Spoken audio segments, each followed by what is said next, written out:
Rekan-rekan media yang saya hormati, Bapak Presiden baru saja menerima kunjungan kehormatan dari Akting Menteri Luar Negeri Sudan, Hussein Awad Ali Mohamed. Dan sebelum kunjungan kehormatan ini, tadi pagi saya juga sudah melakukan pertemuan bilateral dengan beliau. Nah, di dalam pertemuan atau di dalam kunjungan kehormatan tadi, Akting Menteri Luar Negeri Sudan telah menyampaikan surat dari Presiden Sudan yang isinya antara lain mengupdate situasi saat ini di Sudan, kemudian utamanya menyampaikan ucapan terima kasih atas bantuan kemanusiaan yang sudah disampaikan oleh Indonesia untuk rakyat Sudan, dan yang ketiga adalah keinginan untuk terus memperkuat kerjasama bilateral termasuk di sektor pendidikan dan ketahanan pangan. Dan kunjungan ke Indonesia ini merupakan salah satu rangkaian dari kunjungan ke negara-negara di kawasan termasuk ke Malaysia, di mana beliau juga diterima oleh pimpinan di Malaysia. Sebagaimana teman-teman ketahui, Sudan sampai saat ini masih belum stabil karena masih adanya konflik. Dan sebenarnya sudah cukup lama Sudan tidak mengalami atau tidak menikmati stabilitas di dalam negeri karena adanya konflik yang terjadi terus-menerus. Dan saya tidak ingin masuk kepada konflik internal mereka, mengingat ini adalah masalah domestik mereka. Nah, kalau kita lihat setiap terjadi konflik, pasti akan memberikan dampak terutama terhadap keselamatan dan kesejahteraan rakyatnya. Kalau kita lihat data dari UN OCHA per Juli 2024, lebih dari 25,6 juta orang Sudan, yang berarti lebih dari 53% penduduk Sudan memerlukan bantuan kemanusiaan. Dan terdapat 10,7 juta IDPs. IDPs itu adalah internally displaced person. Dan ini merupakan IDPs yang terbesar di dunia. Jumlah orang yang mengungsi keluar wilayah Sudan juga sudah mencapai angka 4 juta orang.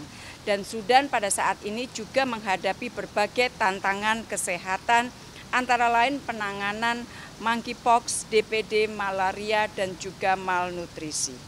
Rekan-rekan, pada 14 Juni lalu, Dewan Keamanan PBB mensahkan resolusi 2736. Yang antara lain meminta semua pihak yang bertikai untuk memastikan keselamatan warga sipil serta memberikan fasilitas untuk bantuan kemanusiaan. Nah, di dalam kunjungan kehormatan, di dalam diskusi dengan Presiden tadi, pesan utama dari Indonesia, baik selama pertemuan dengan Presiden maupun pertemuan bilateral dengan saya, message-nya sangat bold, yaitu agar konflik dapat segera diselesaikan. Karena jika konfliknya itu sendiri belum diselesaikan, maka apapun yang kita lakukan hasilnya tidak akan maksimal.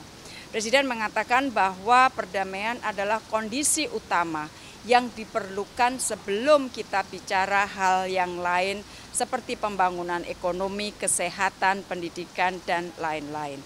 Dan Indonesia akan terus mendorong upaya perdamaian di Sudan. Selain itu, selain mendorong upaya perdamaian di Sudan, Indonesia juga menyampaikan kesiapannya untuk memberikan bantuan kemanusiaan sesuai dengan kebutuhan. Sebagaimana diketahui, Indonesia sejauh ini telah mengirimkan bantuan kemanusiaan total 22,4 ton medical aid ke Sudan. Dan dari sisi warga negara, kita sudah mengevakuasi hampir semua warga negara kita yang berada di Sudan. Sudah 926 WNI dievakuasi, ada sekitar 40-an warga negara Indonesia yang tetap tinggal di Sudan karena beliau memilih tinggal di Sudan karena alasan pekerjaan ataupun alasan keluarga. Dan tadi Bapak Presiden juga sudah menyampaikan ucapan terima kasih atas bantuan otoritas Sudan selama evakuasi. Karena evakuasi kemarin di Sudan bukan merupakan evakuasi yang mudah karena menyangkut jumlah yang banyak dan juga situasinya juga sangat tidak kondusif. Rekan-rekan, salah satu yang diapresiasi juga sampai saat ini dari pihak Sudan mengatakan bahwa Indonesia, KBRI Indonesia masih ada di Khartoum, tetapi karena alasan keamanan saat ini KBRI beroperasi dari Port Sudan.